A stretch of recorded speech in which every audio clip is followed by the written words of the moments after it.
Welcome back, folks, to another episode with Bullfierce Training here, brought to you by Bullfierce Media.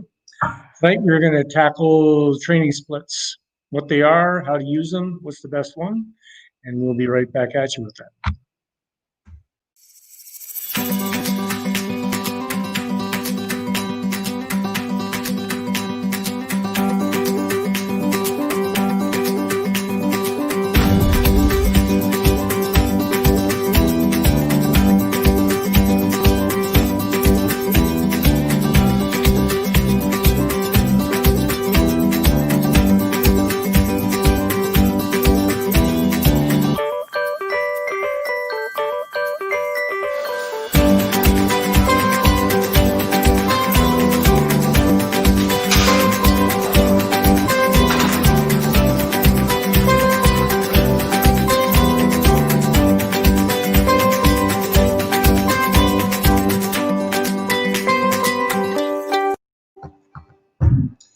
Good evening.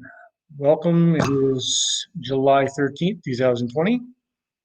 And once again, before we get into the broadcast, I just wanted to once again mention looking for people with a story or an interest in the sport of natural bodybuilding and fitness, or people just with a good story to tell about goals that they've accomplished, their journey. Anyways, you can get back to me or contact me either here, or you can get a hold of me at plarrabee@bullfiercetraining.com.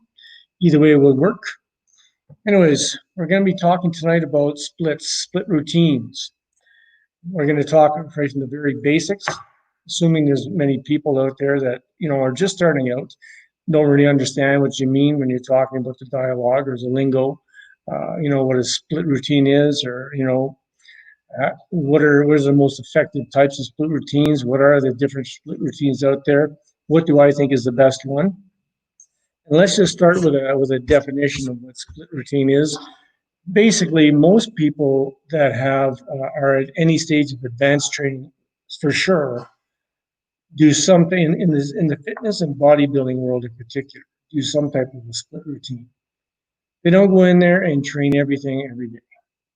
So what do? You come out with routines that basically group different types of exercises, different body parts together, whatever the case might be, and you want to choose things that will get the most out of that individual workout and that muscle group. So how do you go about doing that? Well, first of all, you have to take into account that, remember, you're going in three stages to development, right? You got to go in there and you got to cause damage. That's what your training is. Then you have to supply nutrition, and then you have to rest and recuperate. Where the split routine really comes into play is in the third phase of this. Okay, you're developing a split routine, but it's not allowing the proper rest and recuperation, then the split that you're on is going to be detrimental to your progress. For instance, no matter how you break it up, it's almost impossible. Once again, I should mention, I'm always talking about natural athletes. I'm going to give a little addendum a little further on in regards to, if you're using PEDs. But if you're a natural athlete, you have to do everything you can to allow for proper rest and recuperation. It is paramount and is the toughest thing to actually accomplish as a natural athlete. The training and the nutrition are pretty much, almost standard across the board. But rest and recuperation is a whole different ballgame. When you're on drugs, you get to recuperate a lot quicker. There's no two ways about that. And anybody disputes that doesn't understand anything about training at all. Okay? So, as I was beginning to say earlier, if you do, it's impossible to isolate a muscle group completely. So, generally speaking, the ideal logic is to group together. Let's say you have compound movements and you have an array of isolation movements. The idea is to keep everything going in the same direction. Simply put, push-pull or opposite muscle groups type of thing. This is going to give you your best shot at rest and recuperation. It's not always the best arrangement. for your training. And keep in mind that the psychological aspect of your training is very important too. So many people have some type of a trade-off, between the benefits they get from, psychologically grouping certain muscle groups together, while others don't, and they'll favor more being logical about it to make sure that they get the proper rest and recuperation. Okay, so let's talk about a little bit more specific. Okay, so for example, one of the more popular routines out there is called a push-pull routine. Okay, people have been doing a push-pull routine for years. Some people will break that, they'll do a push-pull routine and break it up into 3 muscle or set workouts. Some people will do it over 2. In reality, a lot of people always seem to isolate their legs. Very few people do I know who are at any stage of advanced training train their legs along with other muscle body parts. Most advanced bodybuilders don't. The reason being is because leg workouts take a lot out of you. They take the most physical energy, they take the most mental energy. Generally speaking, they're exercises that you handle the most amount of weight. Therefore, it takes a lot more to get, ready to do that type of a workout. So I'm dealing mainly with bodybuilding and specifically almost bodybuilding and weightlifting or powerlifters. Okay. I definitely want to tell people that I'm mainly focusing my works on bodybuilding and fitness athletes. Bodybuilding is definitely my specialty, or weight gain, weight loss through bodybuilding. Plus individuals that want to just attain a better physique, trying to find the maximum, the most efficient, and the most productive way to train. Okay, so let's talk about the push-pull routine. Very well known. Okay, so think about it. I'll have to apologize here. I'm gonna just take a moment. Give me a second, and I will be right back.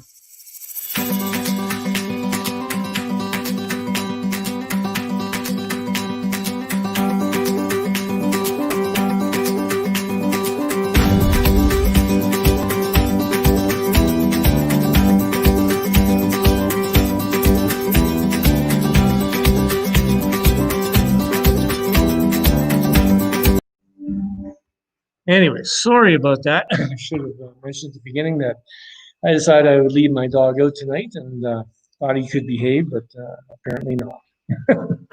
Anyways, we were talking about a push-pull routine. So in a push-pull routine, for example, you would be doing chest, you would be doing shoulders, and you do tricep, okay? In a true push routine, you would also be doing quadriceps and many people calves as well. And then in a pull routine, you'd be doing things like back, biceps, trapezius, and hamstrings. But how most people will break that up is they'll do chest, shoulders, and triceps. They'll do legs on their own, and then they'll do back and biceps. That is generally the push-pull routine. Okay. I've seen people do all types of combinations out there, to be honest with you. I've seen them group muscle groups, and there's absolutely no logic to it whatsoever. And they're doing this solely because psychologically that's what they like to do, but they don't take into account the recuperation. Here's where it becomes detrimental. I want you to just picture this. You got to understand, on most people, you should be incorporating some degree, and matter of fact, it should be the core of your routine of compound movements, supplemented with isolation movements to basically, kill that muscle group. If you take, for example, and you do, let's say you're doing, you're working with your back, okay?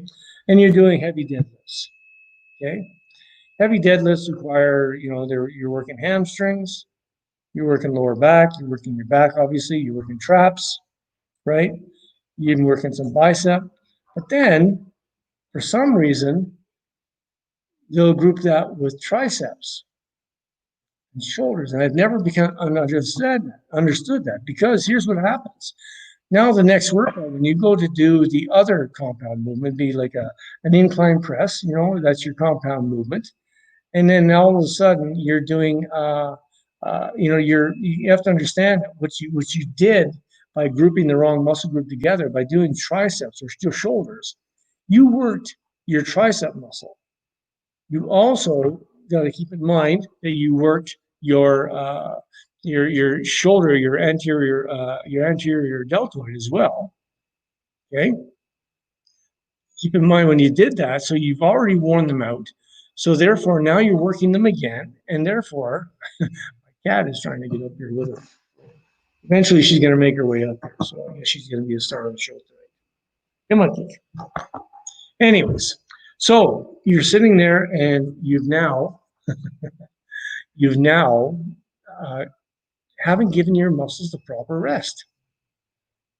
You worked them in isolation, then you worked them to the compound movement, then you worked them the next day or the second day after. So that's why, grouping your body parts together properly, makes a lot of sense, and it emphasizes the rest and recuperation part of the golden triangle of bodybuilding, so to speak.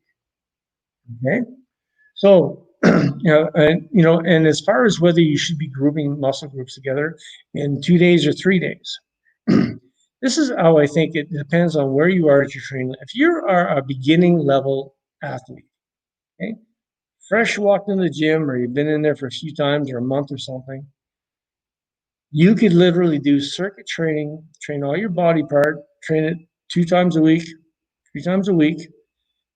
And because of the fact that you were doing nothing before, you're going to grow.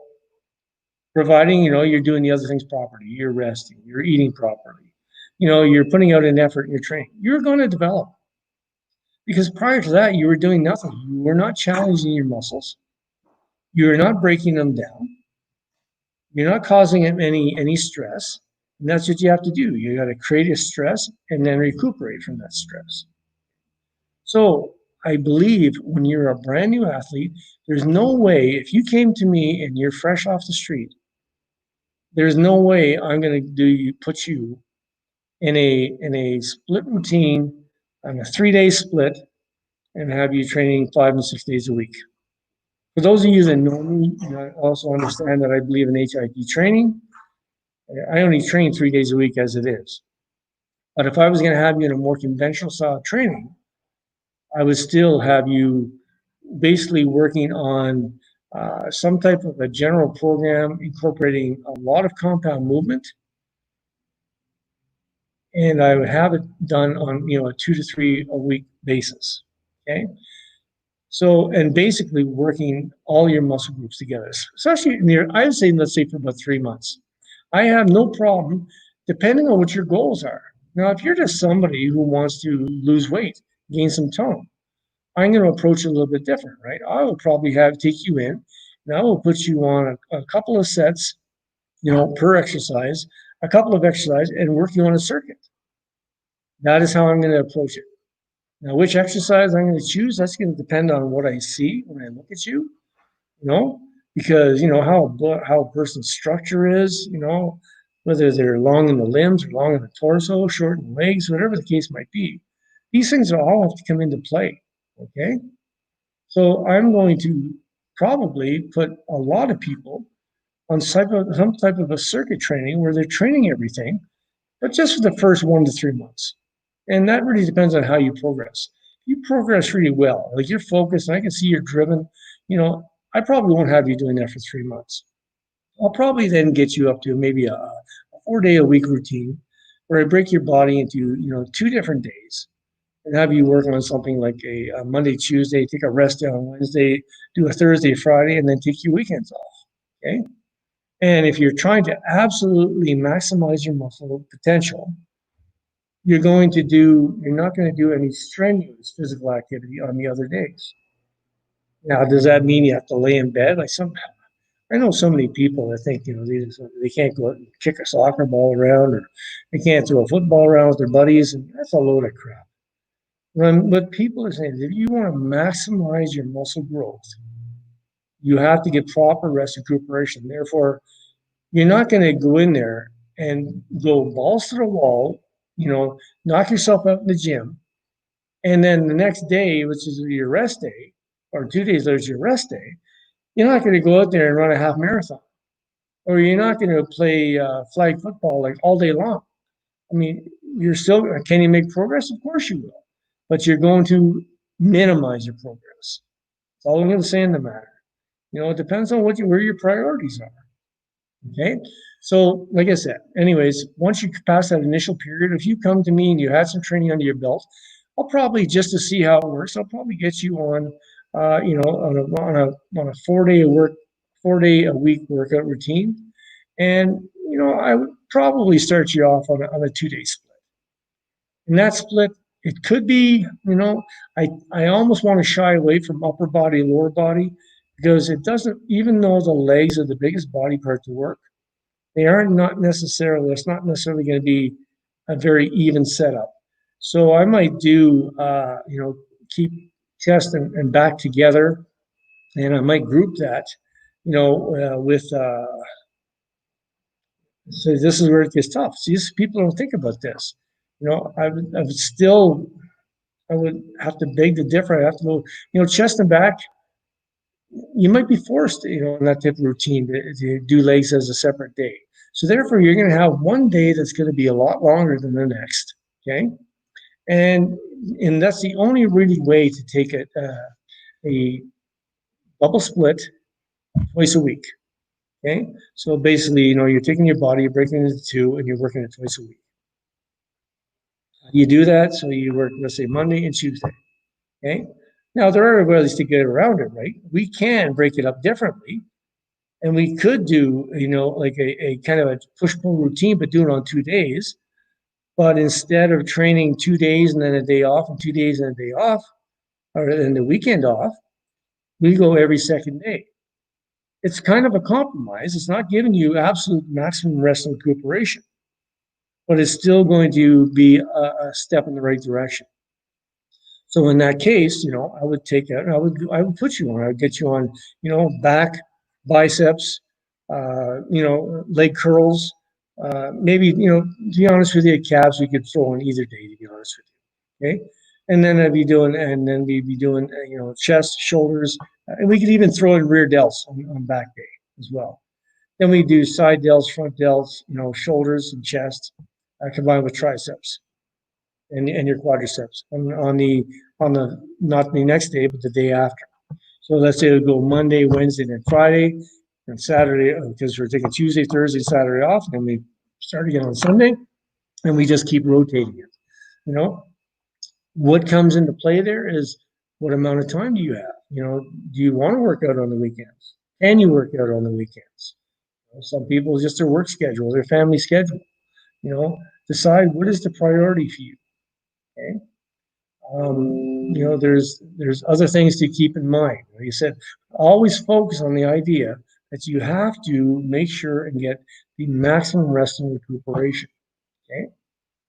So let's say you've gone through the beginning phases and you're at that point where you're ready to take on something more. I think once somebody gets past that that 1 year mark, year and a half type of thing, they can go into, I do believe the body needs to be split up into 3.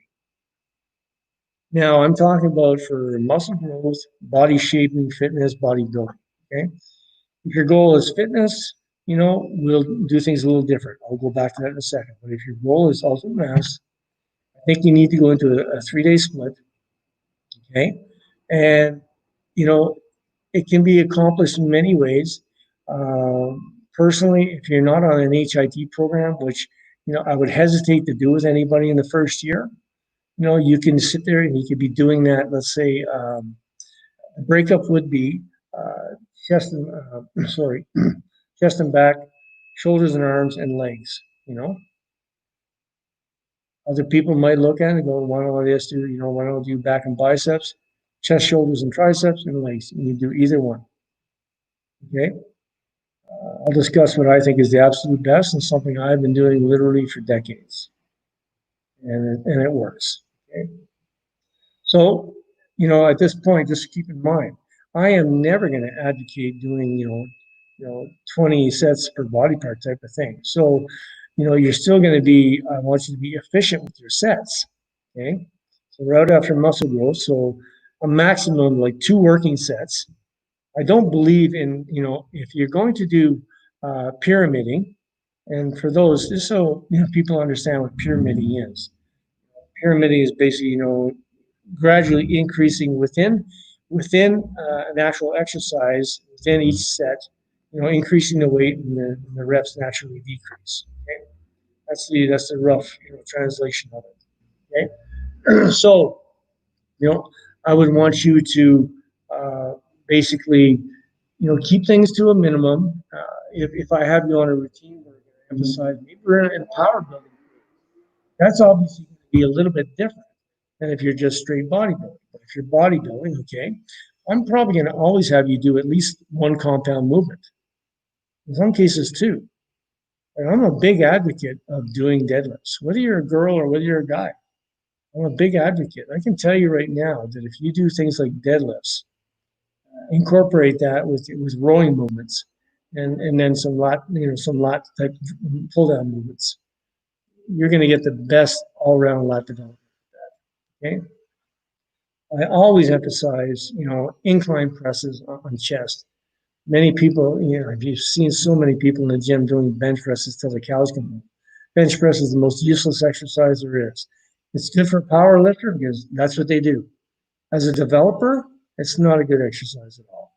It has limited capacity and is extremely limited if you have if you're large chested and short armed. You absolutely get nothing out of that movement. Okay? So, ideally, this is how I feel about things and how I've been doing and how I've been training all my athletes. Okay? If their goal is bodybuilding and they're not willing to go on HIT style training, not everybody is. Not everybody is ready for that psychological commitment. Okay? I'm going to have them doing approximately about 6 working sets, 6 to 8, 3 to 4 exercises. Okay? And I'm going to have them on a 3-day split. And I'm going to have them training every second day. That's what I'm going to have them doing. And always basically do a push-pull with legs in the middle. Actually, legs at the end for me. So, but I'm on HIT. I was doing somebody on a rotating system, they would have legs in the middle. Okay? So you're going to start off with chest and back. Then you're going to do legs. This encompasses your whole lower body. Then you're going to do shoulders and arms. Another question people ask is, say, why, is there any other reason to group, muscle groups together? I can tell you, if you're working, let's say, when you work chest and back together, anybody that has really, really pushed themselves, whether you're doing it in superset fashion or you do it in straight set fashion, you'll find that I would have them training their back first. And by the time you finish working your back, you have got a great pump going in your back. And then it seems to give you extra stability when you go to work your chest. The same can be said for quads and hamstrings. And, and even with your arms. If you're working your biceps, you flushed out your biceps completely. Your triceps seem to get a benefit from that because all of a sudden they have this, you feel stronger, you feel thicker, and you're able to push harder. It's more of a mental game than a physical game because I don't believe there's any studies that show you that you're getting stronger or any better by doing it like that. But by working opposing muscle groups together, you seem to get there's 2 benefits: the psychological benefit. Plus, you got to understand that getting blood flow into the muscle groups is very important.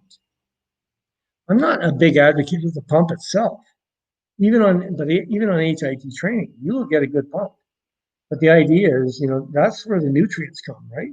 So, the more blood you get into the muscle groups, the more nutrient flow you're getting to the muscle groups. So if you're working your bicep and tricep together, guess what? You got your whole arm basically being flushed out. You're working your chest and back together, you got that whole area, front and back, being flushed out. Quadricep and hamstring, same thing. Okay? So, I'm going to round this up with a little bit of talk about what I've been doing literally for years.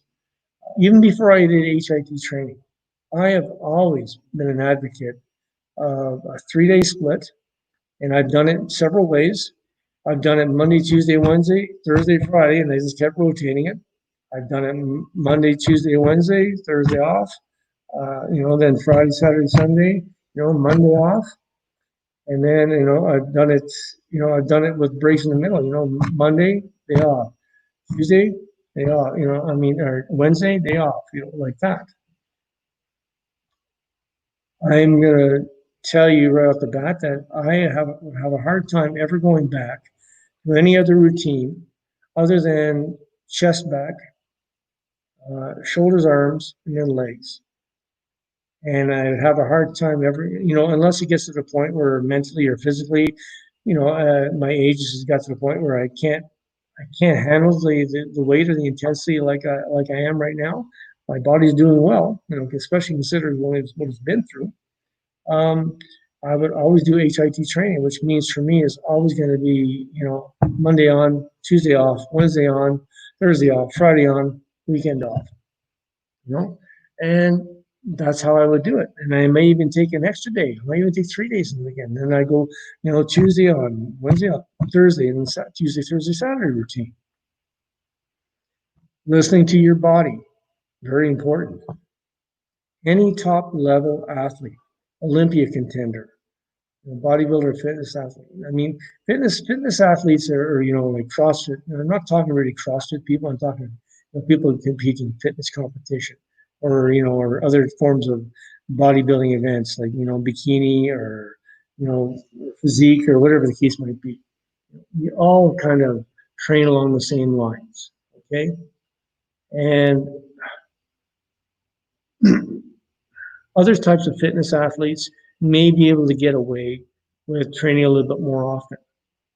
But that's only because their goal is not really to break the muscle down completely and then try and rebuild it bigger and stronger. That's not what their goal is. Their goal is to get better in a movement, get better in a sport, get better. That's what their goal is. It's totally different, okay? I'm going to finish up this discussion and talk about why it's so much more important as a natural athlete as compared to a individual using PEDs. And for people who aren't aware, PEDs is just performance enhancing drugs. I refuse to just use the term anabolic steroids because anabolic steroids are such a small group of drugs that are used in sport today. Literally, they're only a small part of the puzzle.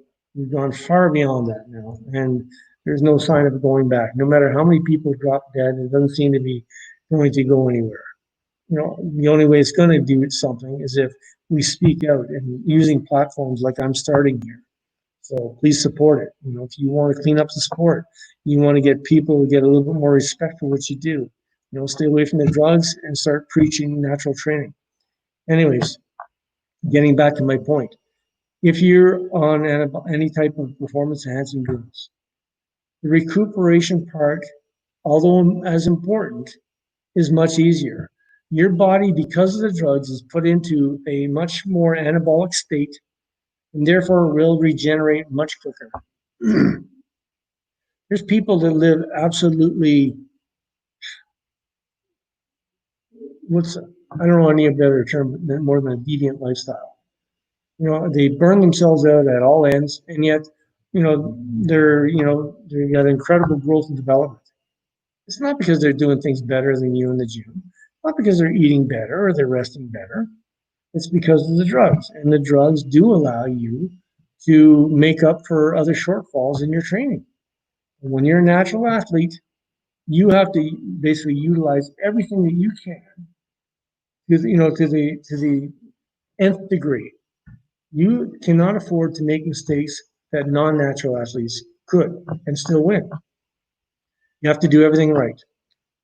So whether you're that natural athlete or whether you're that individual that wants to drop, 20, 30 pounds or gain, 10, 15 pounds, keep it in mind, you have to put in the effort, do all those other things I've talked about up until this point, be efficient, be regular, be strategic, learn as you go.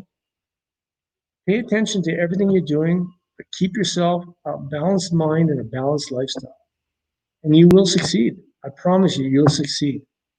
I have 40 years behind me. I've got myself through 3 life-threatening situations. Why? Because of how I train people. You can get there too. It's not a miracle. It's not magic. Just believing, learning, and putting it into practical use. That's what you got to do. Anyways, that's all I'm going to talk about tonight. Once again, you can please, put a like to these things. Get in touch with me either through my YouTube channel, my email address. I should put a banner up there with that. P. Larrabee at bullfiercetraining.com. That's BUL-fiercetraining.com. Or P. Larrabee at bullfiercemedia.com as well. Get a hold of me and, let's get involved. Get involved in the whole movement. And if you or somebody has a story to tell, whether it be how total transition of your body or your lifestyle, why don't you come on the show? Tell everybody about it. Trust me, it's not that scary. It'd be a good hour. Time to get some recognition for what you do, and bring some recognition for people that are natural athletes and doing it the right way. Once again, I'm Perry with Bull Fierce Training, signing off. Everybody take care, stay safe, and God bless.